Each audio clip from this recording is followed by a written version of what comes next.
Jer tu negde, u toj ukorenjenosti, koju svi mi počinjemo da prepoznajemo tamo u onim godinama kad se graniče mladosti i ono zlatno srednje doba i kad počinjemo da idemo ka starosti, sve više počinjemo da shvatamo da naša neukorenjenost vuče ka površnosti, vuče ka nepripadanju, vuče ka siromaštvu duhovnom i da sve ono što smo u životu sticali i za čim smo jurili, bilo to u vidu nagrada, povelja,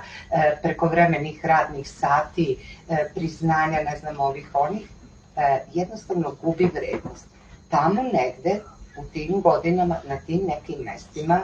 kad počnu prva podlačenja crta, shvatite da vam između ostalog ostane 10 knjiga, 20 misli, koji su vaš lični, životni, filozofski, književni, emotivni, misaoni, prkljav. Kosara je svakako jedna od